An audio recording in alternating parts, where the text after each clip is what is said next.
La influenza equina es una enfermedad que afecta a las vías respiratorias. Esta es altamente contagiosa y es causada por un virus de tipo A. Se transmite de forma fácil por aerosoles y fomite. Aunque la mortalidad de esta enfermedad es baja si se trata al tiempo, la morbilidad puede ser muy alta, ya que un brote puede afectar establos completos y pueden causar grandes pérdidas económicas. En general, esta enfermedad afecta a animales jóvenes, animales que están expuestos a viajes, a condiciones de mucho estrés o que están en movimiento en general. En Chile, la notificación de esta enfermedad es obligatoria al SAC. Para comenzar, debemos recordar la anatomía del sistema respiratorio del equino, que se va a dividir en dos partes, las vías aéreas superiores y las vías aéreas inferiores. Ya en las superiores vamos a encontrar las narinas nasales, que son las que filtran y humidifican el aire inhalado y también detectan los olores. Tenemos la faringe, que es la que conecta la cavidad nasal con la laringe, que esta va a actuar como un pasaje para el aire.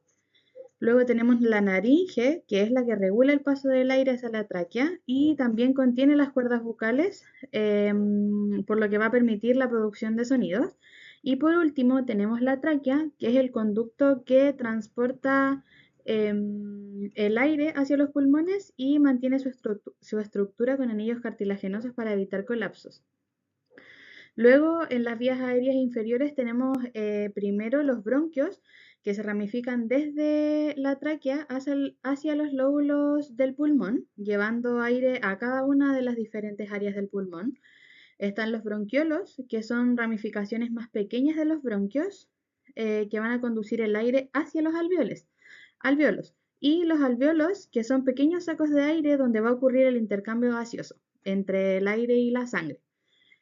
También tenemos el diafragma, que no está en la diapositiva, pero es el músculo principal de la respiración, que al contraerse aumenta el volumen de la cavidad torácica para permitir la inhalación. En cuanto a la fisiología del sistema respiratorio del equino, este va a estar adaptado para aportar altas cantidades de oxígenos y de eliminar dióxido de carbono. Va a permitir un alto rendimiento aeróbico en esta especie atlética. Tenemos por una parte los mecanismos de defensa que van a servir para eliminar patógenos y a su vez van a impedir la llegada de estos patógenos a los pulmones, que se van a dividir en tres secciones: barreras mecánicas, mecanismo mucociliar y defensas inmunológicas. En cuanto a las barreras mecánicas, tenemos las vibrisas y turbulencia nasal, que van a servir para filtrar el polvo y las partículas que ingresen al inhalar. La tos y el estornudo, que van a permitir expulsar secreciones. Por otra parte, tenemos el mecanismo mucociliar, que se va a componer de células ciliadas y caliciformes, que van a producir moco. Los cilios de este epitelio van a movilizar los microorganismos que ingresen hacia la faringe para o ser deglutidas o ser expulsadas del mismo organismo. Y las defensas inmunológicas, donde van a haber macrófagos alveolares que van a fagocitar virus, bacterias o células dañadas, y el surfactante pulmonar, que va a contener proteínas antimicrobianas. Por otra parte, tenemos las funciones fisiológicas, que van a ser realizar el intercambio gaseoso, la termorregulación a través de la respiración y el equilibrio ácido-base. También es importante saber que en la influenza equina hay daño en el epitelio ciliado, y al estar dañado va a favorecer para que hayan infecciones bacterianas secundarias. Hola, mi nombre es Catalina y yo le daré a conocer sobre la etiología del virus de la influenza equina. Bueno, acá podemos presenciar su taxonomía del virus, donde la influenza equina es causada por un virus de la familia Orthomyxoviridae, la misma que incluye a todos los virus de influenza. En este caso, la agente corresponde al virus de influenza tipo A, clasificado dentro del género influenza virus, que es el que afecta a los caballos. También podemos ver acá una imagen que corresponde a cómo sería el virus de la influenza equina al ojo de un microscopio electrónico. Bueno, y siguiendo con la etiología, podemos ver como en primer punto que dice: el virus mide cerca de 100 nanómetros y puede ser pleomórfico o esférico. Bueno, esto quiere decir que el virus es muy pequeño, que solo puede verse al microscopio electrónico, y que puede ser pleomórfico. Esto quiere decir que no tiene una forma específica, sino que puede ser de varias formas. Y a veces es esférica, pero en sí no tiene una forma específica. En el segundo punto podemos ver que dice su genoma tiene 8 segmentos de ARN de cadena simple y polaridad negativa, que codifican entre 11 y 14 proteínas. ¿A qué se refiere esto? Que el virus posee ARN, no ADN. Y este ARN está dividido como en 8 pedacitos, por decir así, pero que son segmentos, los cuales cada segmento da la información para producir proteínas virales. Y dependiendo de la cepa, producen entre 11 a 14 proteínas virales para poder infectar, replicarse y evadir el sistema inmune del animal. Esto es típico de los virus de la influenza. Como tercer punto tenemos que dice, se replica dentro del núcleo y destruye la célula infectada. Además puede permanecer latente en el hospedador. Si bien no es muy común, este tipo de virus se replica dentro del núcleo y no en el citoplasma. Cuando termina su replicación, este hace lo que se dice es un daño tisular, que es que rompe la célula. Y puede quedarse latente en el hospedador, lo que significa que sin producir la enfermedad activa, pero puede reactivarse. Como cuarto punto tenemos que dice, tiene alta capacidad de variación genética al estar segmentado, puede recombinarse durante coinfecciones, lo que facilita su transmisión entre especies. Bueno, esto puede decir que también puede tener el virus de la influenza y también puede llegar otro tipo de virus a infectarlo. Y estos dos tipos de virus de influenza que puede tener al mismo tiempo el animal, sus segmentos de ADN pueden combinarse. Y esto hace lo que se llama, y lo que ya mencioné, la recombinación genética. Y esto hace que aparezcan nuevos virus mezclados, lo cual facilita el salto de una especie a la otra, de infectarse, la dificultad en el control de la enfermedad y además favorece los brotes. Es mucho más difícil de tratar incluso. Como quinto punto tenemos que los segmentos 4 y 6 producen los principales cambios antigénicos. Esto quiere decir, en primer lugar, decir que el número 4 ATA corresponde a la hemaglutinina y el 6NA corresponden a la neuraminidasa. Estas son las proteínas más importantes del virus para el sistema inmune. Y cuando cambian por mutación o recombinación, se producen dos cositas, que la primera se llama drift antigénico, que es cuando hay cambios pequeños y constantes. Y los otros son los shift antigénicos, que son los cambios grandes por mezcla de segmentos. Y estos cambios hacen que el virus tipo se esconda del sistema inmune del animal. Y como último punto tenemos que la hemaglutinina determina que la célula puede infectarse al unir a receptores de ácido ciático alfa 2,6 o alfa 2,3. Bueno, esto quiere decir que la hemaglutinina es como la llave del virus. Se une a receptores del ácido ciálico de las células del hospedador. Y como bien ya mencioné, existen dos tipos principales, el alfa 2,6 y el alfa 2,3. Y según el receptor que reconozca, se determina a qué especie puede infectar, a qué parte del cuerpo puede infectar y qué tan fácil se puede transmitir de un animal a otro. Hola, mi nombre es Javier Aguirre. Yo les voy a explicar la patogenia del virus de la influenza equina. Primero debemos saber que el virus ingresa por las vías respiratorias. Luego acá ya debemos tener conocimiento de que aparece una enzima, que es la neuramidasa. Acá en esta enzima lo que hace es degradar el moco bronquial y también prolifera las partículas del virus. Las va a proliferar para infectarlas luego infectarlas en las células. Y así se va a proliferar el virus. En la adhesión e invasión celular lo que vamos a encontrar es la hemaglutinina. La hemaglutinina es una proteína que básicamente lo que hace es permitir que el virus se adhiera a las células epiteliales. El virus ingresa por endocitosis, ¿ya? Y está mediada por un receptor. Ya el virus ingresado se va a replicar y va a generar el daño tisular. La replicación causa apoptosis y muerte de las células del epitelio ciliado. Acá lo que ocurre es que se produce la pérdida del epitelio respiratorio y disminuye la eliminación mucocilar. Acá tenemos tres imágenes. La primera imagen lo que muestra es un epitelio ciliado sano. En la segunda imagen lo que muestra es un epitelio ciliado con 3 días de infección. Y en la última imagen lo que podemos ver es que el epitelio ciliado pierde áreas ciliadas y acá en esta imagen tiene los 6 días de infección. Este signo también es común en influenza, perder los cilios. Bueno, siguiendo con la patogenia, el daño tisular va a generar consecuencias clínicas.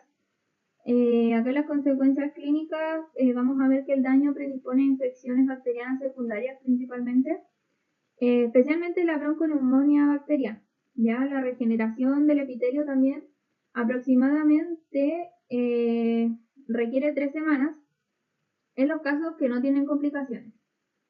Y la forma grave, que también es poco frecuente, en los potros la infección puede evolucionar. En los potros, ya que tienen el sistema inmune muy bajo, ¿ya? Puede evolucionar también a neumonía broncointersticial fulminante. Y también acá se encuentran los hallazgos histopatológicos, que serían la metaplasia escamosa, el infiltrado de neutrófilos y los restos necróticos principalmente.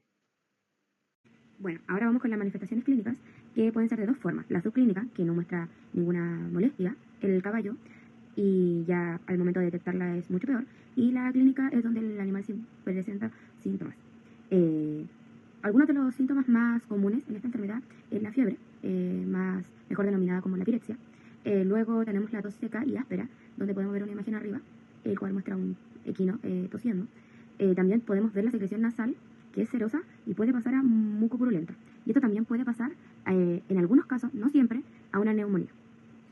También podemos ver anorexia, letargo, y si bien no es muy común, pero también en las hembras preñadas se producen abortos. Y esto pasa más que nada en el último tercio de gestación. Como dije anteriormente, acá podemos ver 3 imágenes, en la cual la primera podemos ver un equino con tos seca, en la segunda hace una referencia a la pirexia, y la última podemos ver la secreción mucopurulenta que le sale de sus fosas nasales al equino. En cuanto al abordaje diagnóstico, el diagnóstico de esta patología va a requerir un enfoque integral que tiene que considerar anamnesis y antecedentes epidemiológicos, especialmente cuando tenemos brotes, examen físico, exámenes complementarios e interpretación virológica. Ya primero, en la anamnesis y en antecedentes epidemiológicos, podríamos sospechar de esta patología cuando tenemos cuadros respiratorios agudos y muy contagiosos, brotes en caballos de un mismo establo, alguna clínica equina o algún evento deportivo en caballos de entre 1 y 5 años con estrés, transporte reciente o caballos que no tengan su plan de vacunación completo. Luego tenemos el examen físico, ya que esto nos va a ayudar a orientar el diagnóstico inicial. Tenemos fiebre, que sería una fiebre de entre 39,5 y 41,4 grados Celsius.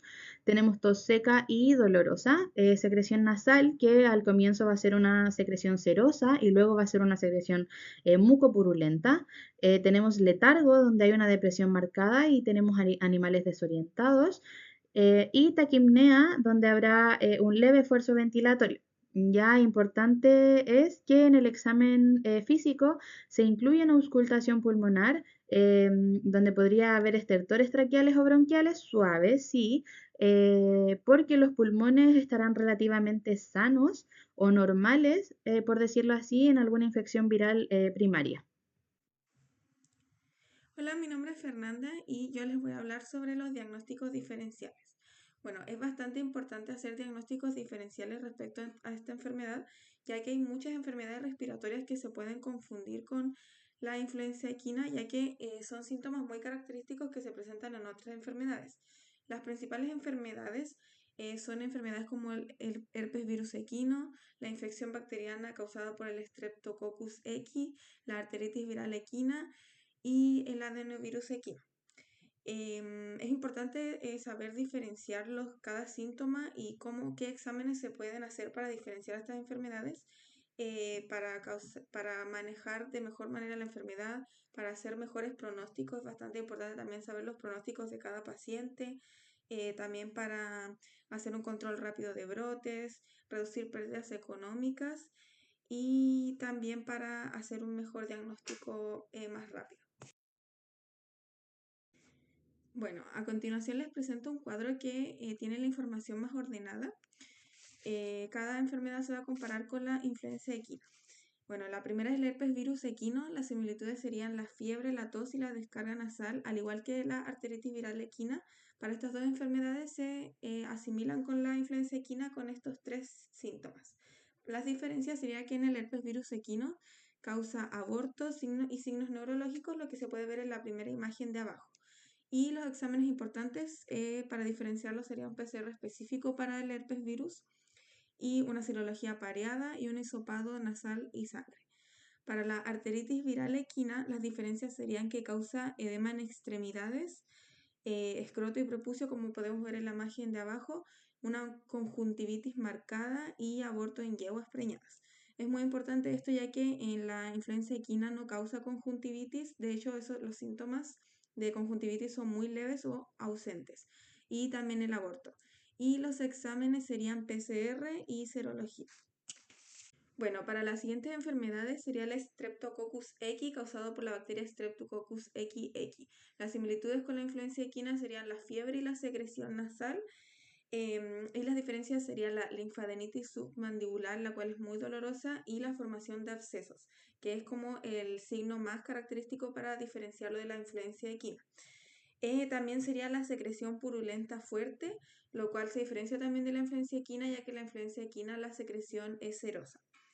Los exámenes para diferenciarlos sería el cultivo bacteriano, PCR para Streptococcus equi y la ecografía de ganglios, que en la influenza equina los ganglios se deberían ver libres de secreciones.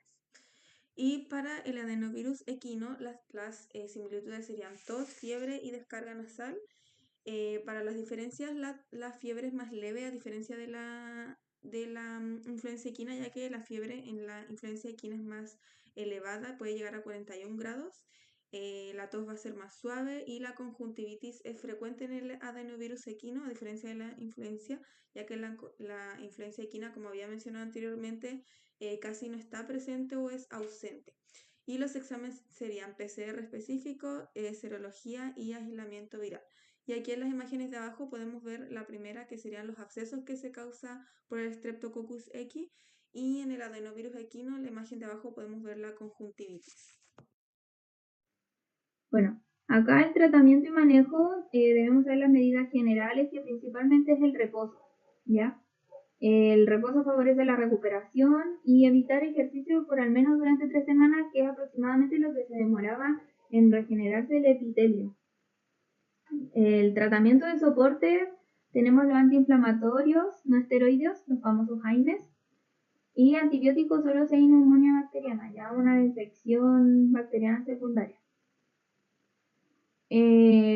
Los antivirales, bueno, acá el uso es limitado, ya, por el riesgo de resistencia viral, ya. El uso de antiviral puede ser eficaz, ya, cuando se administra en etapas muy tempranas. ¿Por qué lo digo? Porque en la práctica, en los equinos, principalmente siempre nos fijamos en los signos clínicos, ¿ya? Y cuando este virus tiene ya los signos clínicos, es porque el virus ya replicó, ya está en la mayor parte. Entonces, en ese caso no es muy eficaz, ¿ya? Pero mientras antes se administre el antiviral, hay mayor posibilidad de que funcione, ¿ya? La base de tratamiento sería reposo estricto, aislamiento, antiinflamatorios, antibióticos si hay neumonía bacteriana, y también la hidratación y la buena ventilación, ¿ya? Bueno, siguiente al tratamiento principal es el antiinflamatorio, ¿ya? Acá tenemos Clinadil, que es meglumina de flunicina, y que es el que se recomienda en los caballos, ¿ya? ¿Por qué? Porque es un antiinflamatorio potente. Es potente, también es un analgésico y un antipirético. Lo que hace este principalmente es que inhibe la síntesis de prostaglandina, que es la responsable del dolor, la fiebre y la inflamación. Bueno, ahí podemos ver la dosis y bueno, este alivia la inflamación y el dolor osteomuscular, ya que la influenza equina produce mialgias, rigidez y malestar. También controla el dolor visceral asociado a cólico, ya que también es un cólico secundario a la influenza equina, porque esta produce deshidratación y fiebre. Disminución de la fiebre, este es por el efecto antipirético. También acá podemos hacer nebulización. Ya la nebulización en influenza equina hidrata las vías respiratorias, fluidifica el moco y disminuye la irritación de las mucosas. La solución que vamos a utilizar es el cloruro de sodio, suero fisiológico, el 0,9%, ¿ya? Este no irrita, mantiene la humedad adecuada y permite fluidificar las secreciones, como lo dije anteriormente. Idealmente, el tiempo por sesión de este es de 15 a 20 minutos, ¿ya? Y la frecuencia es de 2 a 3 veces al día. Pero esto va a variar y depende mucho de la cantidad de secreción, del estado general del caballo y de la intensidad de la tos, ¿ya? Debemos tener en cuenta que estamos tratando una patología viral, por lo tanto antibióticos como primera medida para tratar el cuadro no es eficiente, pero sí es en casos de que se haya generado una enfermedad que se aprovechó del sistema inmune deprimido del paciente, como puede ser una neumonía viral. Para esto debemos determinar el tipo de bacteria que está presente en el paciente. Se recomienda acá examen clínico, citología o iniciar de forma preventiva con ya algún tipo de antibiótico.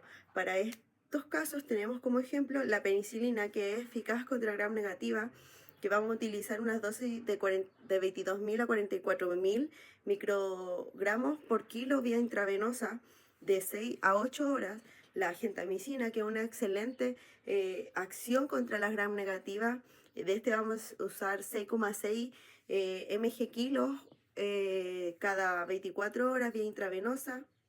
Y ahí tenemos otro tipo de antibióticos como ejemplo, que recordemos vamos a utilizar solo en el caso de tener una enfermedad secundaria que requiera el uso de antibióticos.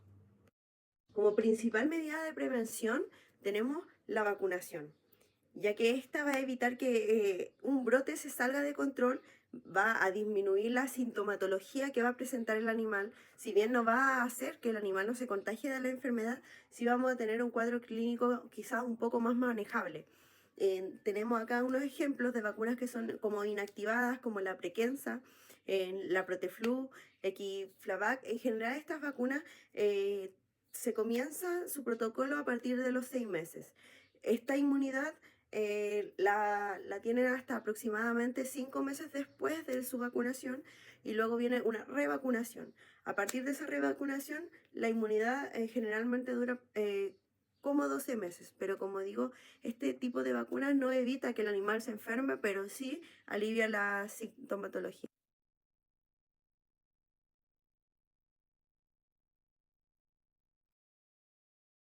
Como protocolos de vacunación, tenemos que saber que el potro va a recibir su primera dosis hasta los 6 meses, luego su segunda dosis entre sus 3 y 4 semanas de vida y su tercera dosis entre los 3 y 4 meses. Luego, cada 6 meses van a recibir un refuerzo a estos animales que son de alto riesgo, que pueden ser estos que viajan mucho, estos caballos deportivos que están constantemente expuestos a distintos tipos de contaminación. A la yegua preñada tenemos que tener en cuenta que la vamos a vacunar entre 2 a 6 semanas antes de que nazca el potro, esperando que ésta transmita su inmunidad al potro. Y como medidas de prevención en un predio tenemos que tener en cuenta que todos los caballos tienen que estar sí o sí vacunados. Vamos a hacer una cuarentena que va a durar entre 12 a 21 días a estos caballos que lleguen nuevos a un ingreso para estar en los establos o convivir con los que ya tenemos para evitar un tipo de contaminación que venga desde afuera. Vamos a aislar de forma inmediata a todo animal que presente algún tipo de síntoma, tos o fiebre. Vamos a tener siempre presente que los establos tienen que estar sí o sí bien desinfectados, que las presebreras diarias tienen que desinfectarse, los equipos y bebederos tienen que estar todo el tiempo limpios y bien desinfectados. Vamos a tener establos con buena ventilación y vamos a evitar tanto movimiento para evitar generar algún brote.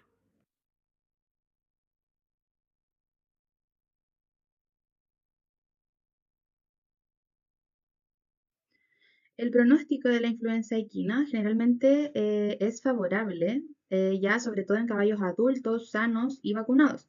ya que con reposo y cuidados adecuados suelen recuperarse en un periodo aproximado de 2 a 3 semanas.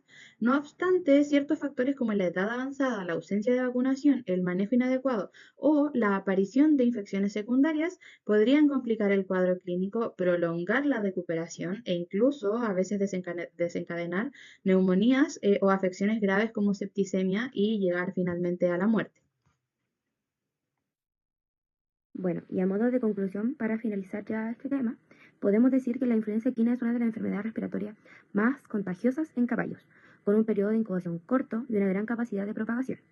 Sus consecuencias pueden incluir bajo rendimiento deportivo, porque como todos sabemos, el caballo más que nada se usa para enfoque deportivo que al enfoque de consumo, largos periodos de recuperación e incluso en casos mucho más graves, la muerte, lo que genera importantes pérdidas económicas para la industria equina.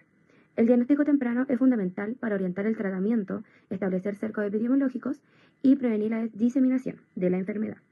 La vigilancia sanitaria, la bioseguridad y la actualización periódica de las vacunas son esenciales para el control efectivo. Comprender la patogénesis, la epidemiología y las fallas en la inmunización permite mejorar la prevención y el manejo de esta enfermedad. En conjunto, estas medidas son claves para proteger la salud equina y la estabilidad productiva en Sudamérica y en todo el mundo, porque si bien esta enfermedad tiene sus picos en ciertos lugares, lo ideal es prevenirla siempre. Y como futuros médicos veterinarios, nosotros tenemos que tener al menos conciencia y conocimiento sobre esta enfermedad en estos animales. Muchas gracias.